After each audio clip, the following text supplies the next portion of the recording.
It started like any other night shift. Flu season was dragging its sorry self through the ER like a ghost nobody wanted to meet. I'm Leah, a third-year resident, running on cold coffee, cheap takeout, and that kind of deep-seated exhaustion that blurs the line between awake and dreaming.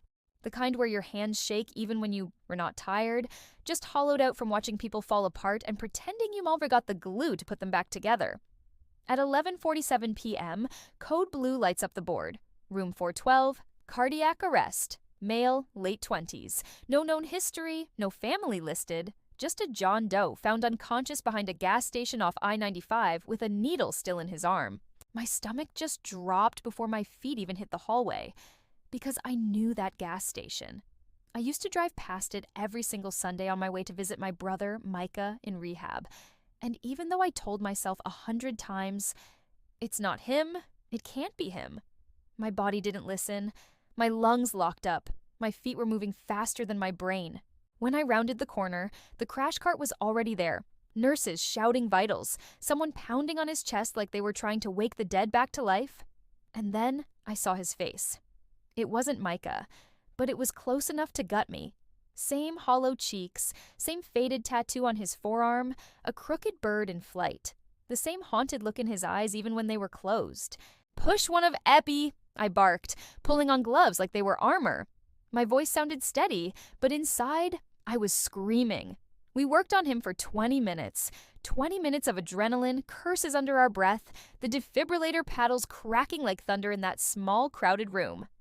But his heart wouldn't catch. Not really. And when the attending finally called it, time of death 12:23 a.m., I stood there like I'd been punched in the ribs, just staring at his hand. There was something tucked in his palm, crumpled, deliberate. When the others stepped out, I peeled it open.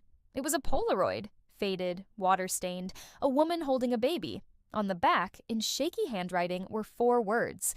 "Tell her I tried." No name. No number. Just that.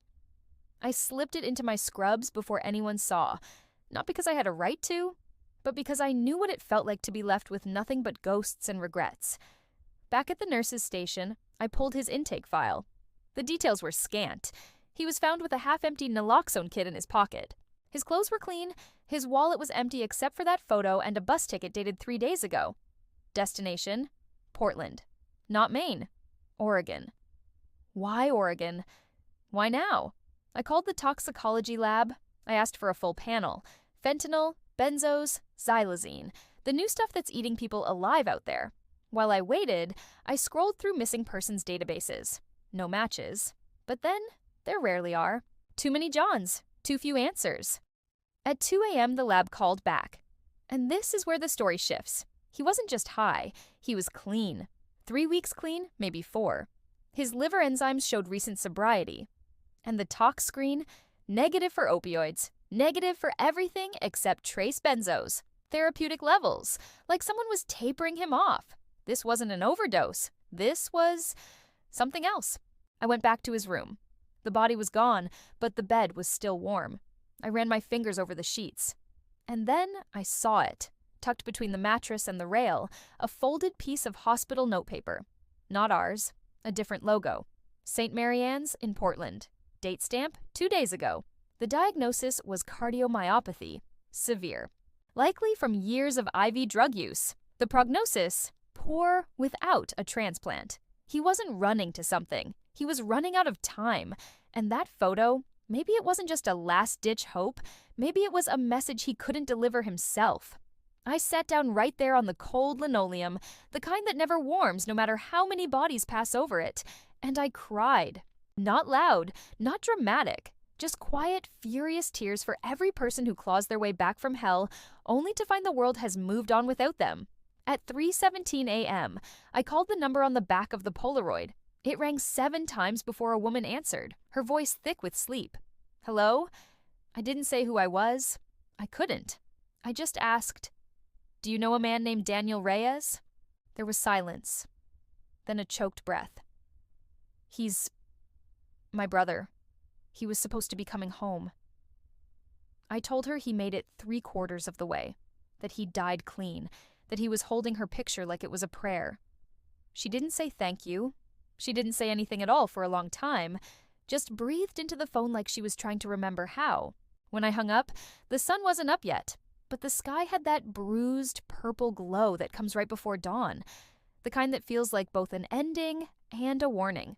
I folded the Polaroid and put it back in my pocket. Not because I needed it, but because someone should remember him. And because maybe, just maybe, carrying his story a little farther is the only kind of resurrection we get in places like this. The ER is quiet now. Too quiet. The kind of silence that hums with everything left unsaid. And somewhere down the hall, a monitor beeps, slow and steady, like a heartbeat learning how to keep going. I take a breath, wash my hands, and walk back into the storm. Thank you for letting me share this story with you. It's stories like Daniel's that remind us of the humanity behind the headlines. If this resonated with you, please consider subscribing. It helps more than you know. Be well.